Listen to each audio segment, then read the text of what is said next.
Teachers to undergo government-led compulsory training covering ethics and professional conduct. Security Secretary says police will begin training for security law as Law Society urges restraint from Beijing. And brother of George Floyd testifies in Congress leading calls for a reform of U.S. police.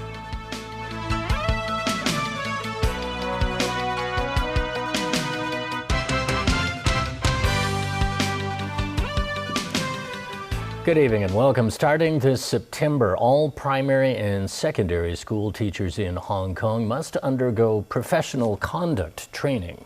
Education Chief Kevin Yeung also warned teachers and students not to join a planned strike on Sunday over national security laws. A notice came from the Education Bureau to all government and subsidized schools. Starting September, the beginning of the next academic year, all new teachers must undergo 30 hours of core training in their first 3 years, plus 60 hours of elective training. Same thing for teachers already on the job, only without the elective parts. About a third of the core training hours will be offered by the Education Bureau to elaborate on the professional role teachers play, values, and code of ethics. It seems that the Education Bureau is building its own content. The Education Bureau should not be the sole provider for the training content, because it is only an executive arm of this, the government, and it's not the Teachers Training Institute. They have no expert on that. But another teachers' union thinks it's reasonable for every profession to have its own code of conduct. Since last year or even recent years, many students, even some of teachers, participated in some controversial issues or controversial activities in the society. So if there is a professional code of conduct training to our new teachers, especially new teachers, it can rebuild our society's confidence on our profession. With calls to strike on Sunday over national security laws, Secretary for Education Kevin Yeung stressed that political activities should not take place on campuses. His remarks came after he issued a letter to all school principals urging them to discipline any students or teachers joining the strike. Yeung added things like students forming human chains and chanting slogans in schools shouldn't happen again, and if so, they should be strictly followed up. Organizers of the city's annual candlelight vigil to commemorate the June 4th Tiananmen crackdown were arrested this evening. Lee Chuk-yan, chairman of the Hong Kong Alliance, vice chairman Albert Ho, and Apple Daily founder Jimmy Lai are among those apprehended. They are charged with inciting others to take part in an unauthorized assembly.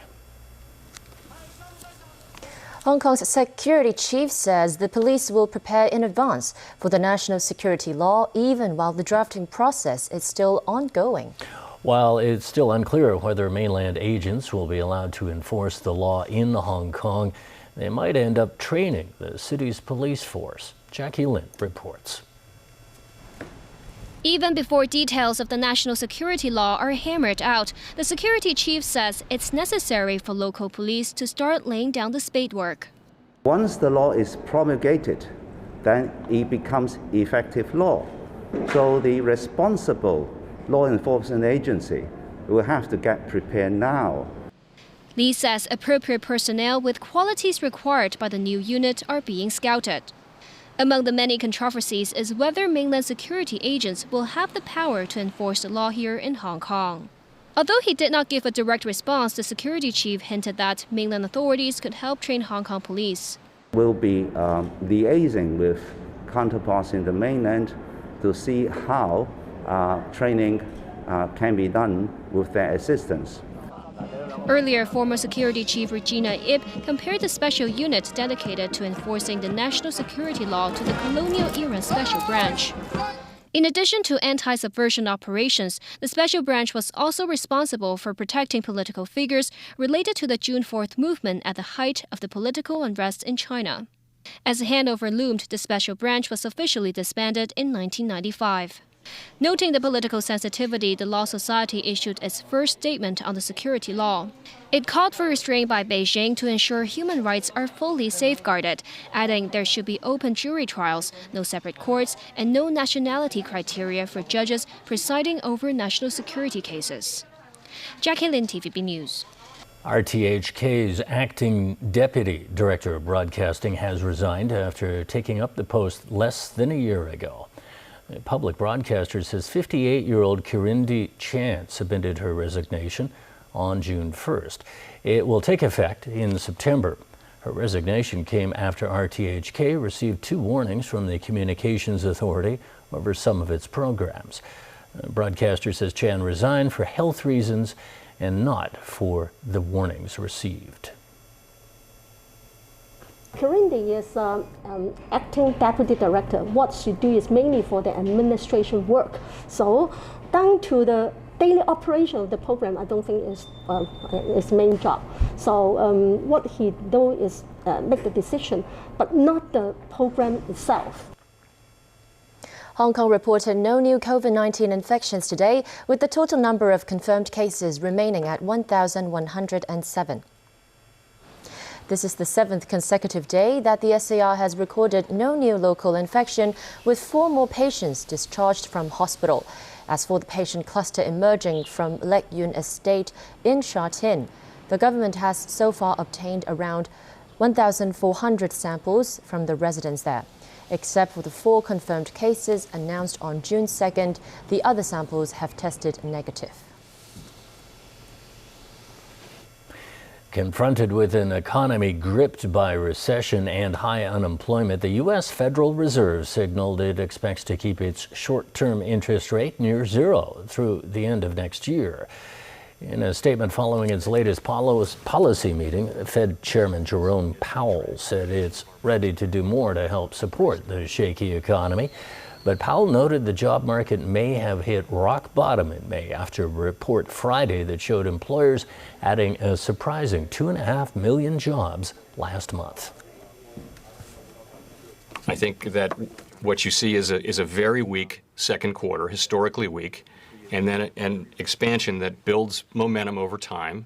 People will adjust probably a little bit gradually to some of the activities that involve getting together in large groups in close quarters. Those will be the harder parts of the economy to recover. But ultimately, we do see a full recovery over time, and that's real. A day after the funeral for George Floyd, U.S. lawmakers have taken the first step towards a legislative remedy for racial injustice in policing. The emotionally charged congressional hearing comes on the heels of the death of the 46-year-old Minneapolis man who has become a worldwide symbol in demands for police reform. Days after George Floyd died under the knee of a white police officer, his brother arrived in the nation's capital to challenge lawmakers. Mr. Floyd, what do you hope to tell the committee today? Justice for all. In wrenching testimony, Philanese Floyd recounted what it was like to watch video of his brother dying while begging for his life.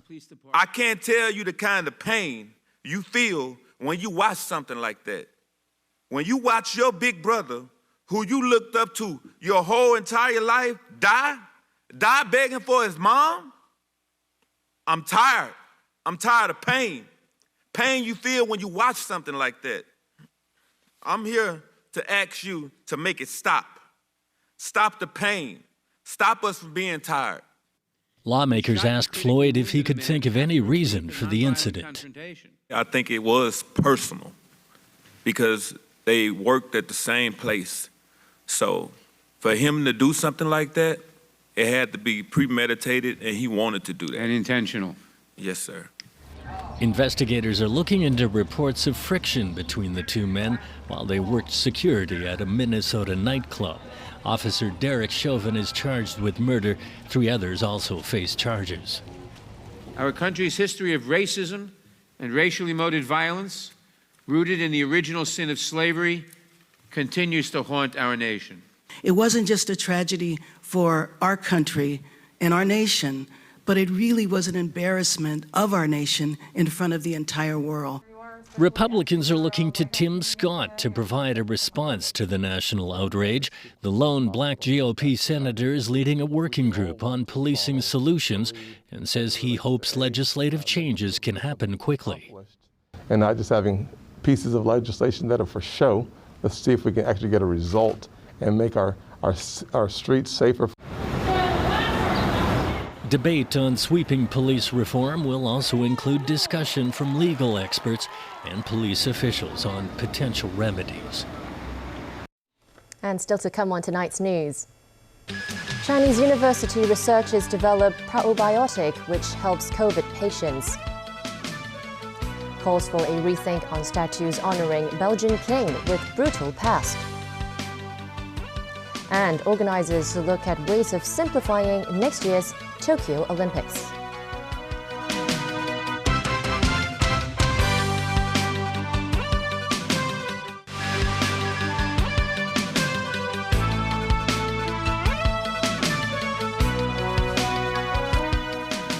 Welcome back to TVB News. Medical researchers at Chinese University have successfully developed a probiotic formula which they say reduces the chance of illness, including getting sick with COVID-19. Researchers found that there's a severe lack of good bacteria in the guts of coronavirus patients. Kana Chiu has more. A new probiotic formula regulating gut bacteria is out, offering immunity boosts against COVID-19 in addition to other viral and bacterial infections. Here's what led to its discovery. We have now 150 patients with COVID-19 and over 1,000 healthy people. And it's very clear that the gut bacteria of the healthy people are very different from this 150 COVID-19 patients. They're missing a lot of good bacteria and they have a lot of bad bacteria that clearly can put them at risk of more infections. Since mid-January, the National Health Commission of China has been adopting the use of probiotics to treat COVID-19 patients. However, existing formulas are not without their shortcomings, such as their short shelf lives and susceptibility to gastric acid, high temperatures, and humidity. Following a series of research, big data analysis, and machine learning, CU Medicine came up with a new probiotic formula based on samples extracted from mainly Chinese patients. It's resistant not only to stomach acid, but also to heat and oxidation. Talks are ongoing with food and technology companies to develop the formula into a product for the mass market. A large clinical trial is also required before the formula's medicinal value can be determined. Kana Chu, TVB News. A pro-establishment group has launched an online discount platform to connect consumers and local businesses. As Dong Yao reports, it aims to stimulate consumption and help boost Hong Kong's epidemic-hit economy. Hong Kong consumers can expect a wave of discounts in the coming months. Starting today, the Hong Kong Coalition will distribute offers from enterprises all over the city through its website. This platform has been created to enable the retailers and the restaurants, hotels, shopping malls to send us through the hyperlinks or upload the information.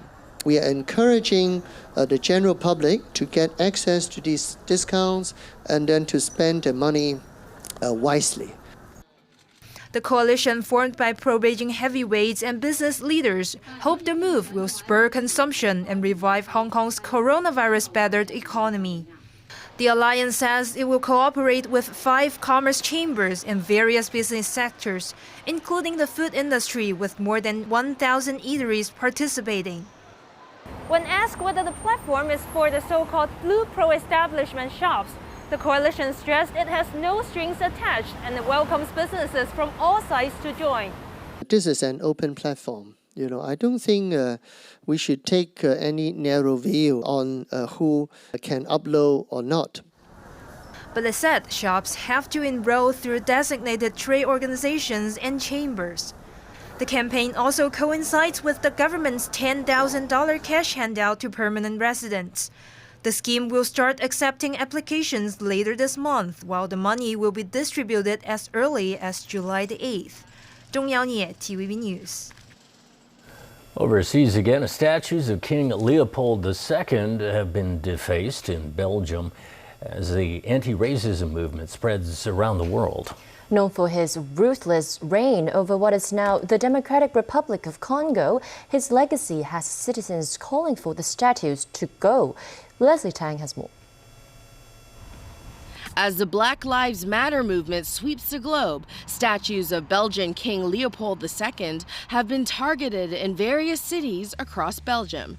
Paint and graffiti have been splashed across monuments of the former colonialist ruler.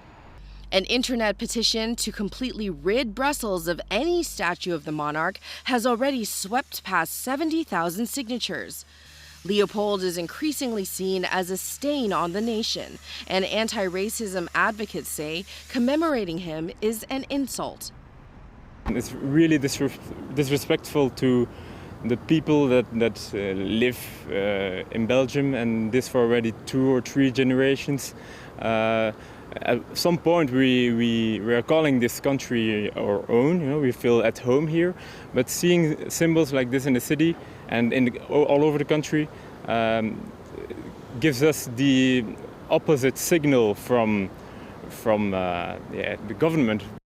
Leopold treated what is now the Democratic Republic of Congo as his own personal property from 1885 to 1908. He forced its people into slavery to hand over resources for his own profit. His reign of terror is believed to have left as many as 10 million dead. A Brussels councillor is calling on the community to hold a debate on whether or not to pull down the effigies. We need people of the diaspora, we need people with a Congolese background, other African backgrounds, to have this debate. What are we going to do with the colonial statues, including the one of our former King Leopold II? And this debate has to be done seriously. A bust of the former king was also splashed with paint outside a museum in the city of Tervuren. Leslie Tang, TVB News. A scientist whose modeling helped set the UK's COVID-19 strategy has told lawmakers that the nation's death toll could have been cut in half if Britain's lockdown had been implemented a week earlier. The epidemic was doubling every 3 to 4 days before lockdown interventions were introduced. So had we introduced lockdown measures a week earlier, we would have reduced the final death toll by at least a half. So whilst I think the measures, given what we knew about this virus then, in terms of its transmission and its lethality, were warranted, I wouldn't second guess them at this point. Certainly, had we introduced them earlier, we would have seen many fewer deaths. Meanwhile, Prime Minister Boris Johnson announced a further relaxing of social distancing measures.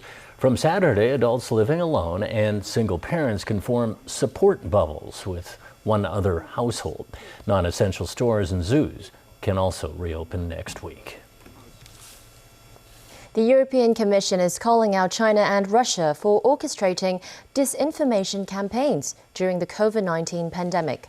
Top officials say they have evidence the pandemic has been accompanied by a massive infodemic aimed at undermining Western democracies and the credibility of international authorities. We have witnessed a wave of false and misleading information, hoaxes and conspiracy theories, as well as targeted influence operations by foreign actors. Disinformation in times of the coronavirus can kill. Misleading health information, consumer fraud, cybercrime or targeted disinformation campaigns by foreign actors pose several potential risks to our citizens, their health, to their trust in public institutions. We are clearly mentioning Russia and China, and we have sufficient evidence to do such a declaration. It's very well evidence-based. The Commission wants tech giants like Google and Facebook to start providing monthly reports detailing their actions to promote authoritative content while curbing coronavirus disinformation. Some platforms have volunteered to join the blog's voluntary code of conduct to fight fake news. Officials praised Twitter for recently fact-checking a tweet by US President Donald Trump. The EU executive plans to provide more support to free and independent media, fact-checkers and researchers. That's the news. Thanks for watching. Good night.